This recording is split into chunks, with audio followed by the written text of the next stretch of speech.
Class 11। मियां नसीरुद्दीन की कहानी याद है आप लोगों को? पिछले 2 वीडियो दिए थे, उसमें उनकी कहानी और उनके क्वेश्चन आंसर दे चुकी मैं आपको। इस वीडियो में एमसीक्यू डिस्कस करते हैं। मैं आपको एमसीक्यू दूंगी और उसके सही उत्तर भी बताऊंगी। तो देखिए, एमसीक्यू में पहला प्रश्न है, पाठ मियां नसीरुद्दीन कहां से लिया गया है? तो इसके ऑप्शन है जिंदगी नामा, समय सरगम, हम हशमत, सूरजमुखी के अंधेरे से। तो ये लिया गया है हम हशमत से। हम हशमत कृष्णा सोप्ती का जो एक संग्रह है उसमें से इसको लिया गया है। दूसरा प्रश्न इसका है कि मियां नसीरुद्दीन की दुकान कहां थी? तो उसके ऑप्शन है उत्तम नगर, गड़ैया मोहल्ला, दरियागंज, सीलमपुर। तो इसका सही उत्तर है कि उनकी दुकान गढ़िया मोहल्ले में थी। तीसरा प्रश्न, मियां किन लोगों को बेकार समझते थे? पहला, अखबार पढ़ने वालों को, दूसरा अखबार छापने वालों को, और तीसरा अखबार के लिए खबरें जमा करने वालों को। और इसका लास्ट है, क्या सभी ठीक हैं? तो इसका उत्तर है ये सभी ठीक हैं। उन्हें सभी तरह के लोग इस तरह के बेकार लगते थे। अगला प्रश्न, मसीहा किस किस क्षेत्र में हो सकते हैं? देखिए, पहला है समाज में, साहित्य में, कला में, और इसका फोर्थ है उपयुक्त सभी। तो इसका है कि मसीहा हर क्षेत्र में ही हो सकते हैं।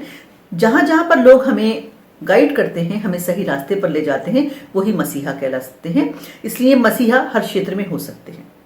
तो देखिए, अगला है पांचवा प्रश्न इसका, मियां को नानबाइयों का क्या कहा गया है? उत्तर है मुखिया, मसीहा, चौधरी या प्रमुख। तो इस पाठ में मियां को मसीहा कहा गया है। अगला प्रश्न है, मियां नसीरुद्दीन क्यों प्रसिद्ध थे? पहला, 56 किस्म की रोटियां बनाने के लिए, 50 तरह के पकवान बनाने के लिए, 20 तरह की सब्जी बनाने के लिए, या 20 प्रकार की चाय बनाने के लिए।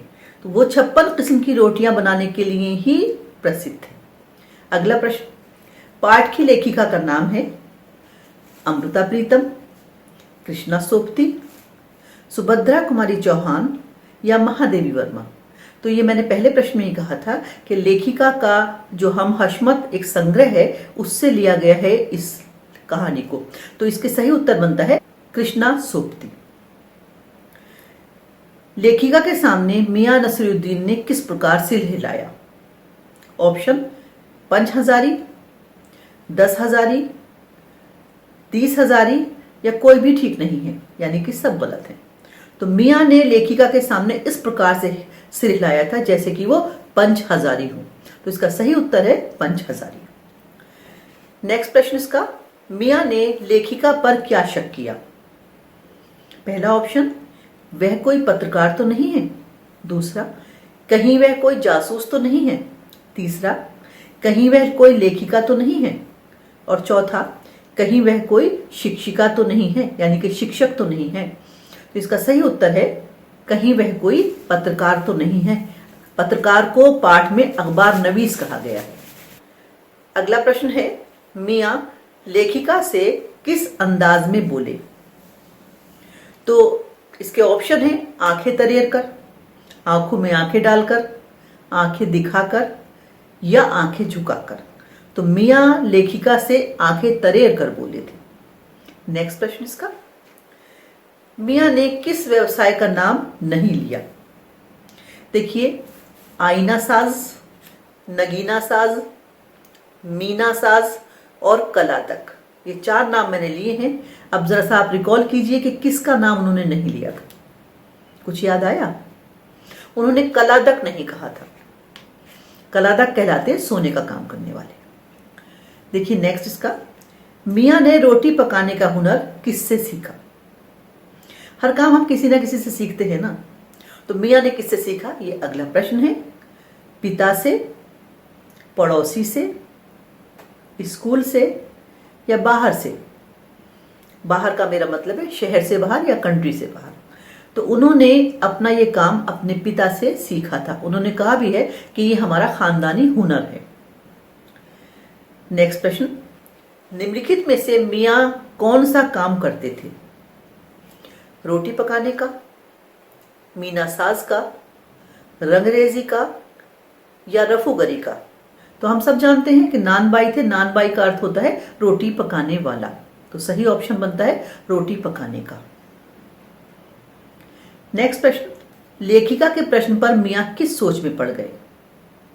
पहला, उनके पास लेखिका के प्रश्न का कोई जवाब नहीं था। दूसरा, यह उनका अपना अंदाज था। तीसरा, वह लेखिका को बेवकूफ बना रहे थे। और चौथा, इसमें से कोई भी सही नहीं है। तो इसका सही उत्तर यह है कि उनके पास लेखिका के प्रश्न का कोई उत्तर नहीं था। इसका नेक्स्ट प्रश्न बनता है, मियां जैसे यानी कि मियां नसीरुद्दीन जैसे खानदानी नानबाई कहां रोटी पका सकते हैं? उन्होंने कहा था ना, खानदानी नानबाई तो रोटी कहीं भी पका सकता है। तो इसके ऑप्शन है फर्श में, जंगल में, कुएं में, जमीन में। तो बच्चों इसका सही उत्तर है कुएं में। वैसे मैं थोड़ा सा आपको एक दो बात बताना चाहती हूँ कि पहले जब हमारे लोगों ने रोटी बनाना सीखा और शुरू किया तो सबसे पहले रोटी उन्होंने पत्थर पर बनाई थी, यानी कि फर्श पर। तो पत्थर को बहुत गर्म किया, उसके बाद उन्होंने रोटी पतली पतली बनाकर डाल दी उस पर और वो खाई थी। तो रोटी फर्श में, इसीलिए मैंने एक ऑप्शन इसका फर्श में भी दिया है। देखिए अगला, मियाँ के पूर्वज किसके यहाँ काम करते थे? बादशाह के यहाँ, दक्षिण भारत में कहीं, किसी राजा के यहाँ, और अगला ऑप्शन है अंग्रेज सरकार। तो उन्होंने खुद बताया है कि उनके जो पूर्वज थे बादशाह के यहाँ कार्य किया करते थे। तो सही ऑप्शन बनता है बादशाह के यहाँ। लेखिका मियाँ से बादशाह का नाम क्यों जानना चाहती थी? पहला ऑप्शन उन्हें परेशान करने के लिए, दूसरा अपनी जानकारी के लिए, तीसरा बादशाह का नाम जानना चाहती थी, और चौथा है सही समय का पता करना चाहती थी। तो वो ये सब सिर्फ अपनी जानकारी के लिए ही पता करना चाहती थी। अगला प्रश्न है इसका, मियां नाराज क्यों होने लगे? इसके ऑप्शन है कुछ पता नहीं था उन्हें, दूसरा झूठी शान दिखा रहे थे, तीसरा किसी बादशाह से उनका कोई संबंध नहीं था, और चौथा वह होशियार कारीगर थे। तो सही बात इसकी यह है कि वो एक होशियार कारीगर थे, इसीलिए अपने रोटी बनाने के काम को भी कला कहते थे। इसका नेक्स्ट प्रश्न है, मियां ने लेखिका को किस लिए बुलाया? इनवाइट किया था उन्होंने कि तुम मेरे घर कभी आना। तो उसके ऑप्शन है तुन की रोटी खिलाने के लिए, बेटी की शादी में, अपना हुनर दिखाने के लिए, या कोई भी ठीक नहीं है इसमें से। तो ये ठीक है, इसमें उन्होंने उनको तुन की रोटी खिलाने के लिए आमंत्रित किया था, यानी कि अपने यहां बुलाया था। बच्चों कहीं कहीं मैं मियां नसीरुद्दीन के पूरे नाम की जगह मियां भी कहती हूं, तो उसका मतलब भी पूरा नाम ही होता है।